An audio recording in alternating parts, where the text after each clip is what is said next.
So just to recap from our previous video, and then there are the three baskets. These are the three categories of the Buddha Dharma. These are the basket of the Abhidharma, or Buddhist science, the basket of the sutras, and that is the teachings on meditation, or pith instructions, and the basket of the Vinaya, and those are the teachings on discipline. And these three categories of study in the Buddha Dharma relate to the three types of trainings, and that is the training in intelligence, the training in meditation, and the training in discipline.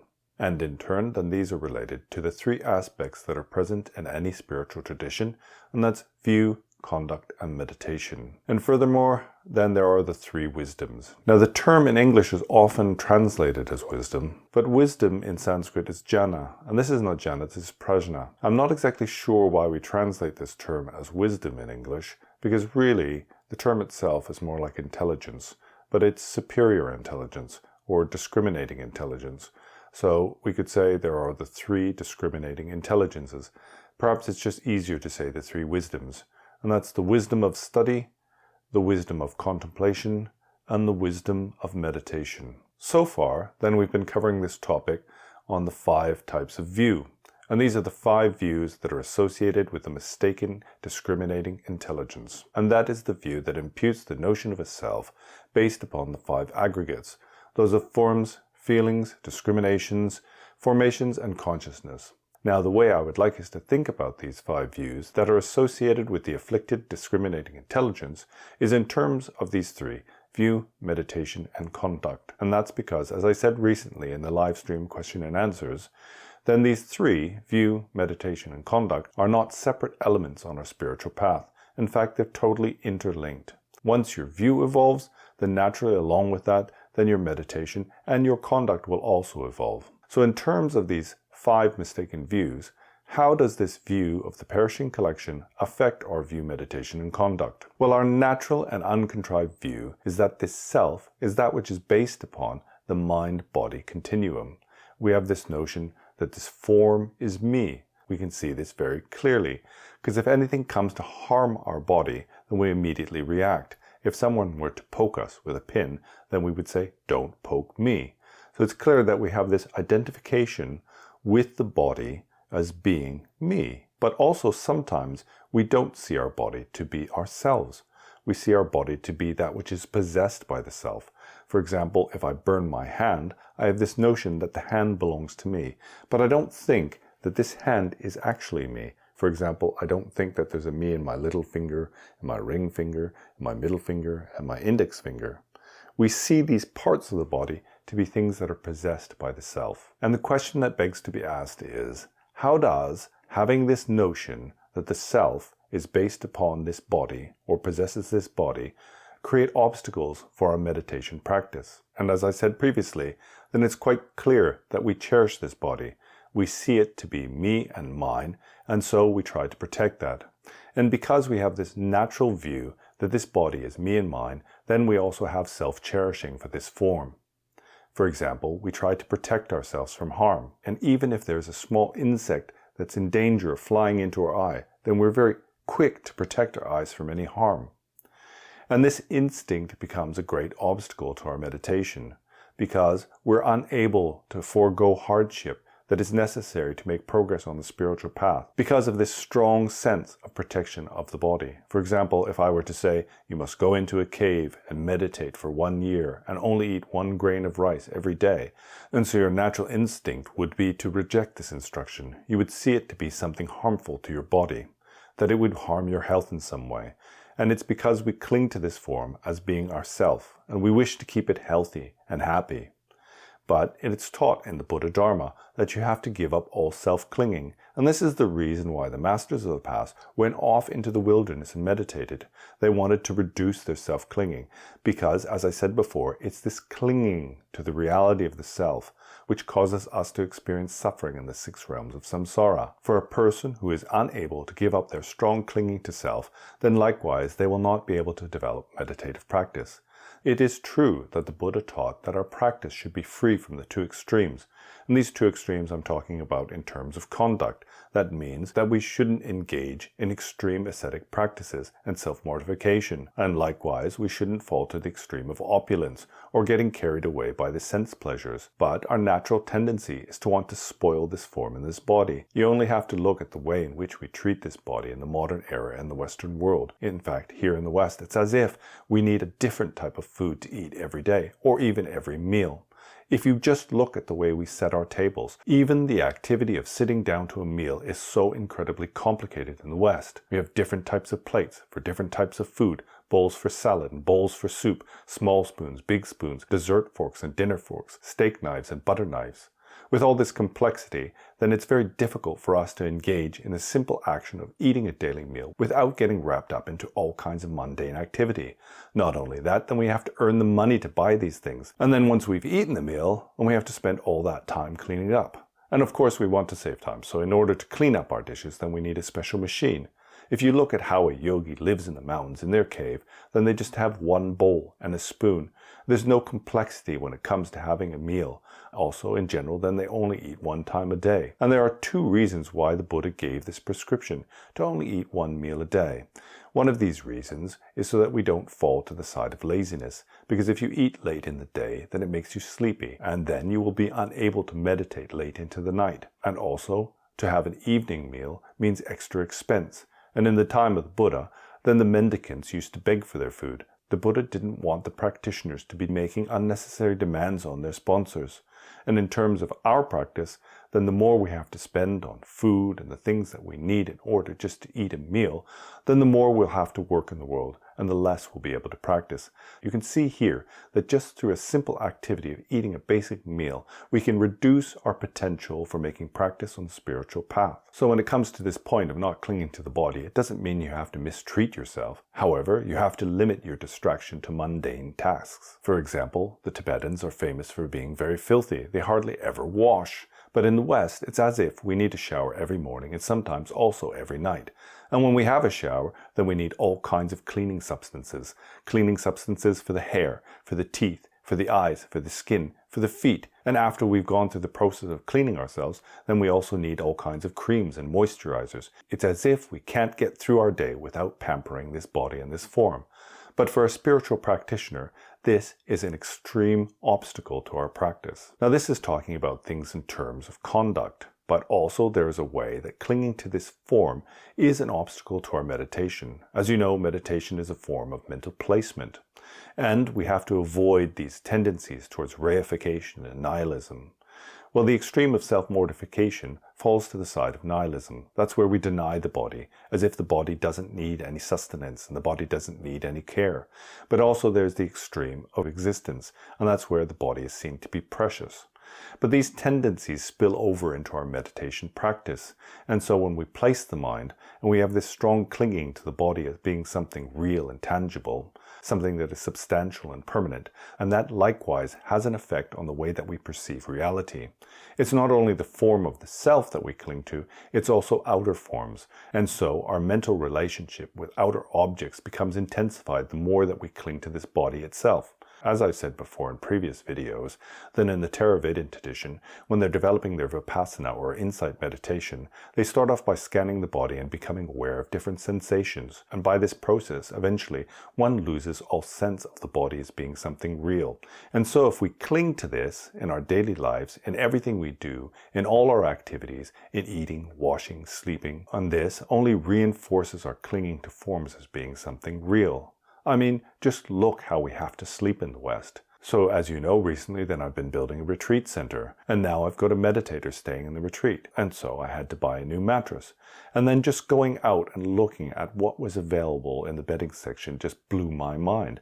There are so many different types of mattresses, and then you need all the things that cover the mattress. There are pads for the mattress, there are fitted sheets, there are flat sheets, there's duvets, there's quilts. It's endless the amount of things we need to be comfortable in order to sleep. When you're in a traditional retreat, then you don't even sleep in a bed. You sleep sitting up in your meditation box.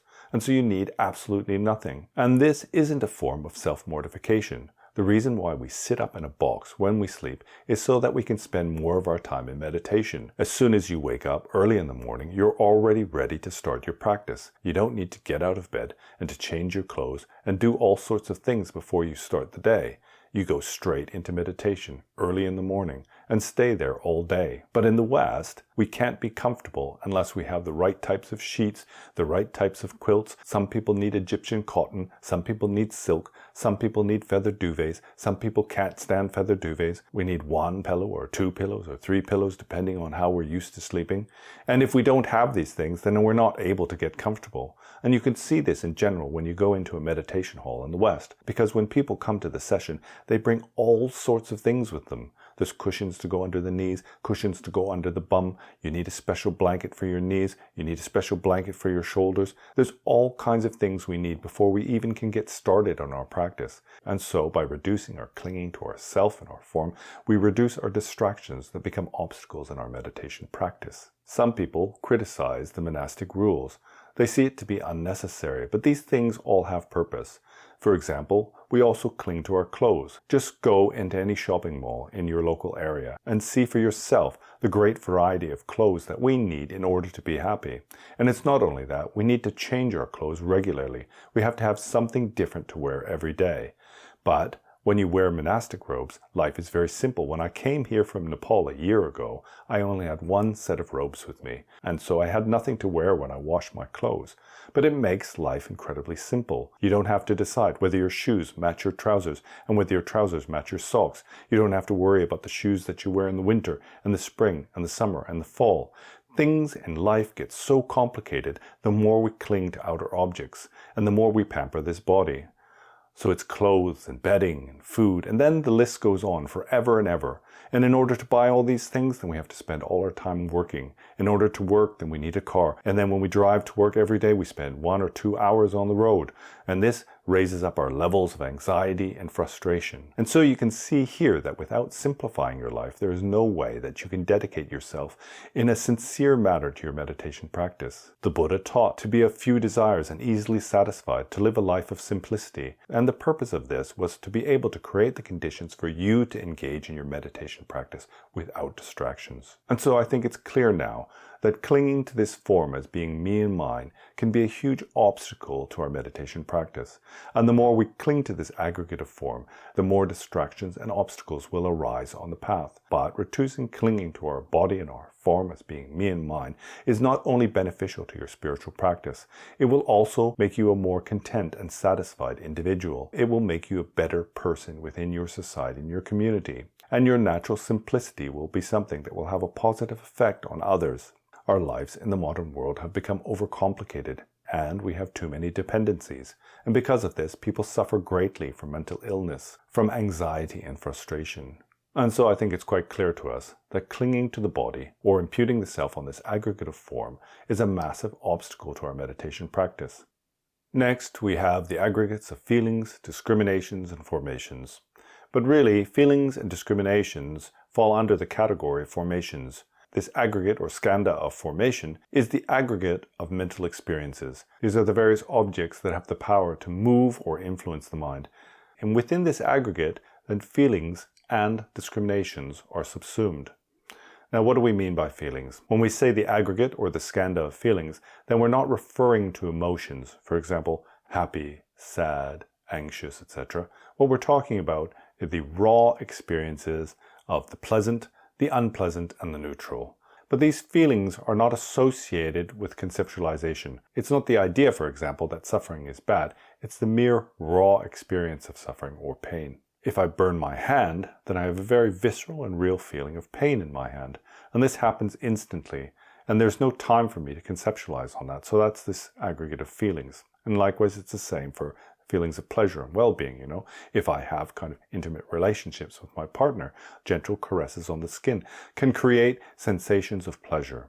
But for us, mostly we have neutral feelings. We're kind of indifferent to these feelings. And when it comes to the aggregate of discrimination, then this is where we start to conceptualize. We have an unpleasant feeling, and then later we identify this as being bad. And also we identify this feeling of pleasure as being good. And we are kind of indifferent to these neutral feelings. And then if you were to ask, what is the aggregate of formations? Well, that is based upon this discrimination of the positive and negative. Then we form this kind of karmic intention. This means that our mind is moved or influenced towards making karmic actions. This encourages us to react to our sensations or our feelings. And based on this, then we create positive, negative, and neutral karma. And so there's another question here.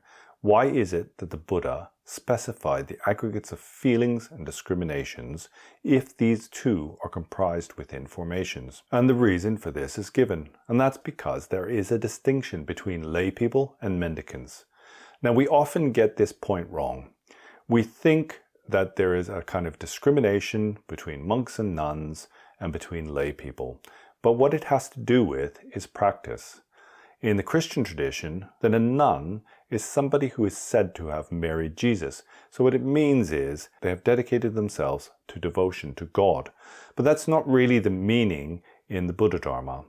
A monk or a nun is really a mendicant. So that means that somebody who has decided to dedicate their life to spiritual practice.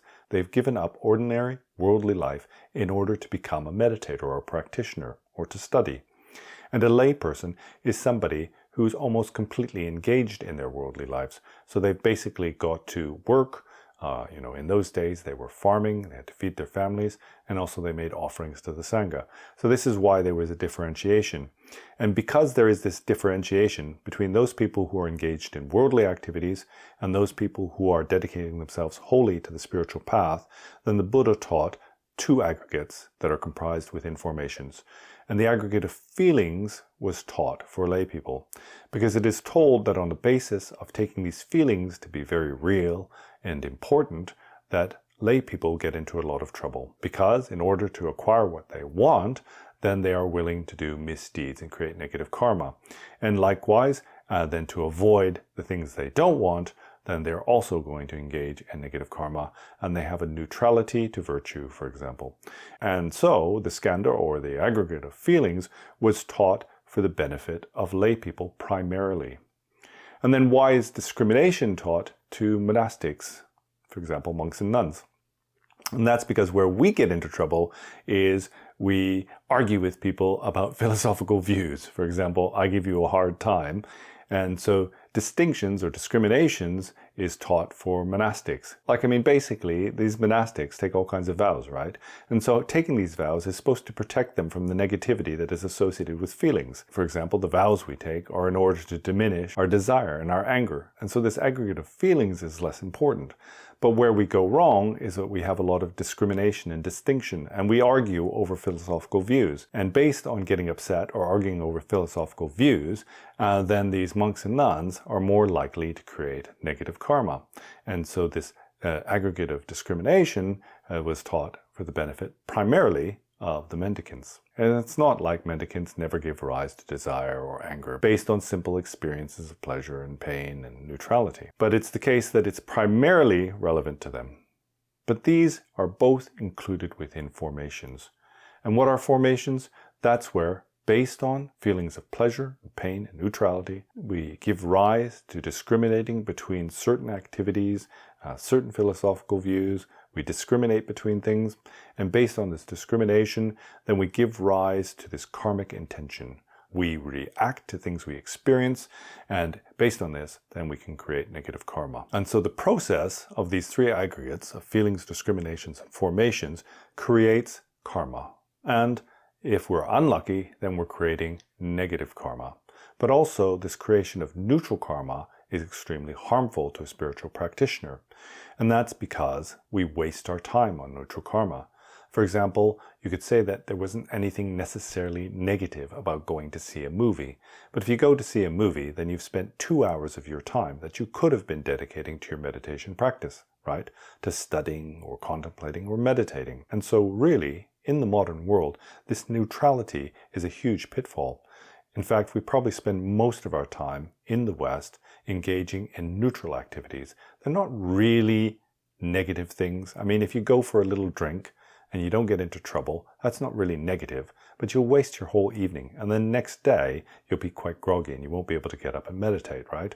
So we spend most of our time with these neutral activities, creating neutral karma, which is a waste, right? Because you go lifetime from lifetime, and if you're just kind of wandering around samsara aimlessly, you're never going to get anywhere.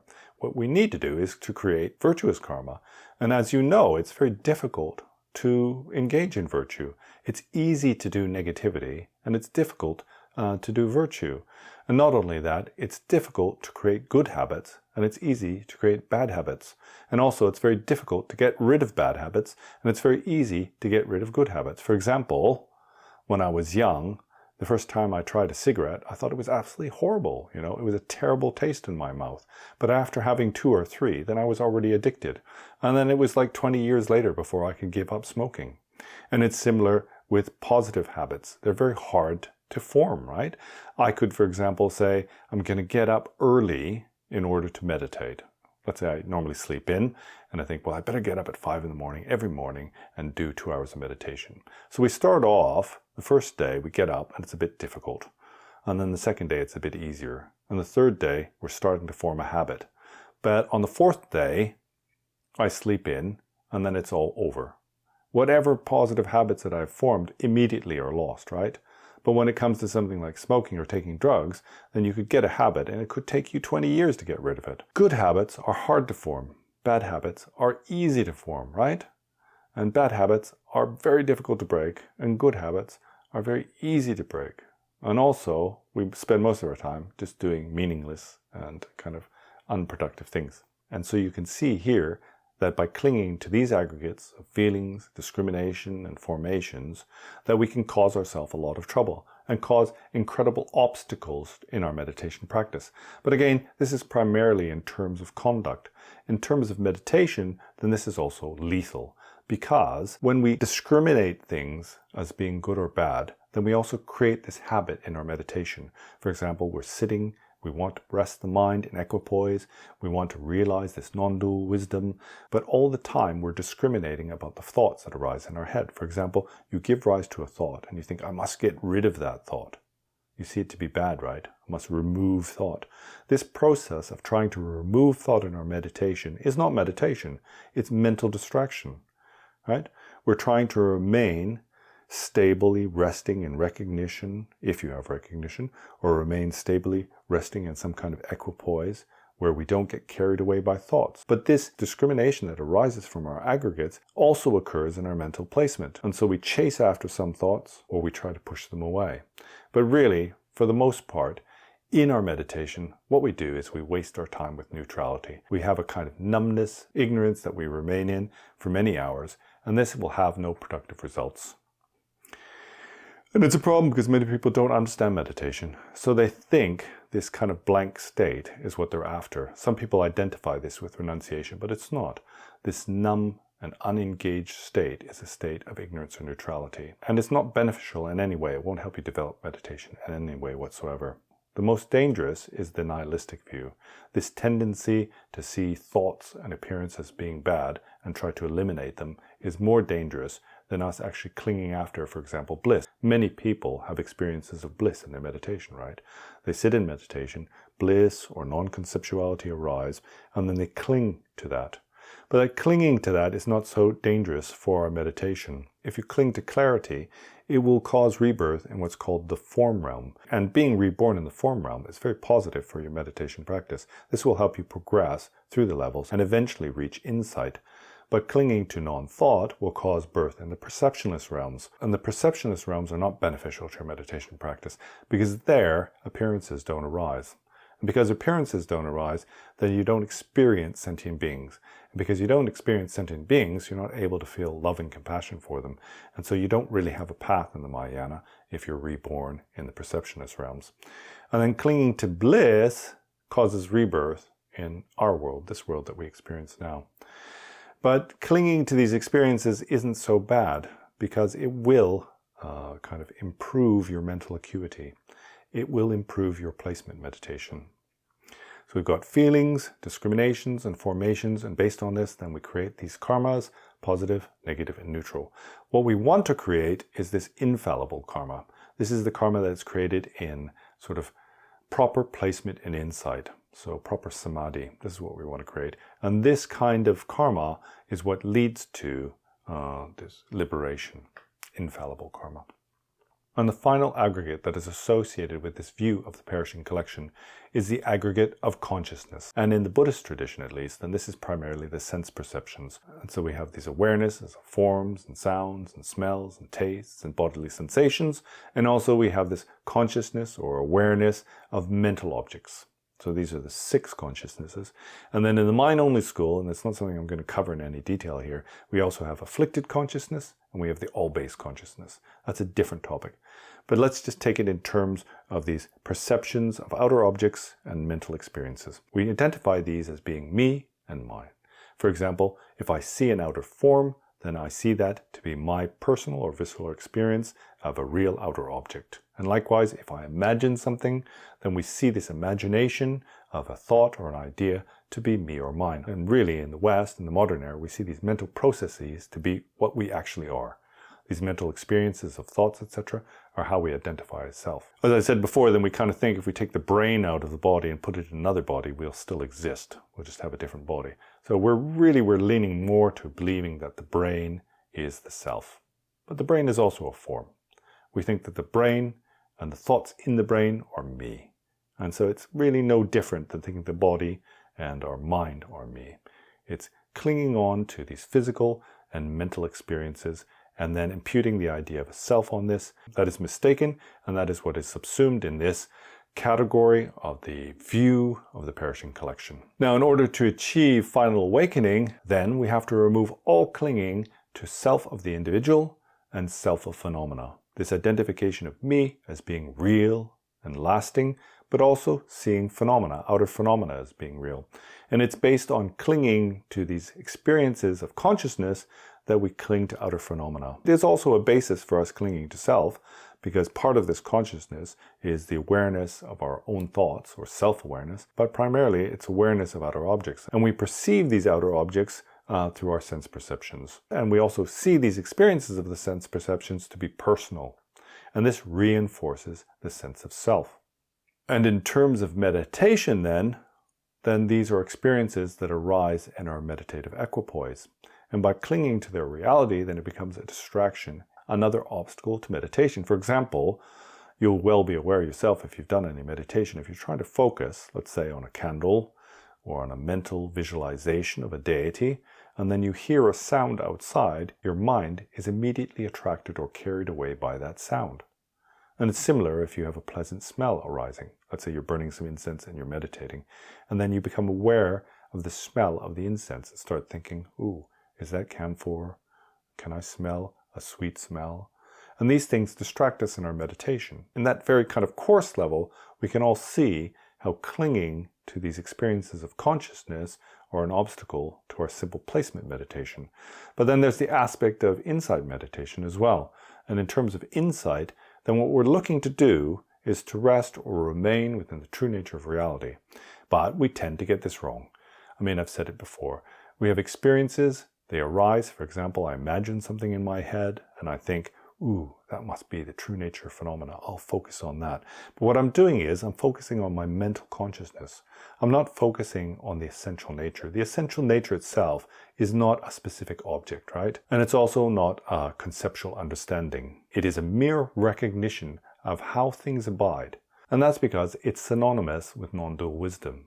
It's what we call luminosity. But you can see right here, if I say luminosity, the first thing we do is we imagine a bright light. This is what many people do. They sit in meditation and then they imagine a bright light. What we're doing there is we're creating a mental object. It's like creating a visualization. And then we focus on that. And focusing on that causes experiences of bliss and non-thought. This is the case for any type of placement meditation. Whenever you increase your concentration and focus your mind on an object, then along with that come experiences of bliss, clarity, and non-thought. And so what we do is we create a mental object, this imagined luminosity, we focus on that as if that is the true nature of reality, and subsequently then these experiences of bliss and clarity and non-thought arise, and then we convince ourselves that must be the true nature, because it holds these attributes of meditation that I've heard of, bliss, clarity, and non-thought. But all we're doing is we're focusing on a mental object. And this all happens within the aggregate of consciousness. It's because we cling to these experiences of consciousness as being real and important. And it becomes ultimately a huge obstacle to our meditation. Now, if you haven't got much experience in meditation, then it might be difficult for you to understand what I'm talking about. So this topic of these 5 views is very profound. And it's not a topic of sort of spiritual bias. It's not as if we're giving kind of rules, you must have this view, you mustn't have this view. It's not a system of beliefs. As I said from the very beginning, this is related to view, meditation, and conduct, and how having a mistaken way of relating to reality, having a mistaken view or natural view, this can become an obstacle to us developing authentic meditation. So I'll have to leave it at that for now, because the video is getting very long. And so in a subsequent video, then I'm going to approach the next topic in these 5 mistaken views, and that is the topic of perverse view or wrong view. And again, this is a really important subject. And so I encourage you to stick with the whole series, because it will give you greater insight into your own meditation practice and also make you more aware of the potential pitfalls that can be lying in wait for you if you're a sincere practitioner. So thank you for bearing with me, and I will see you next time.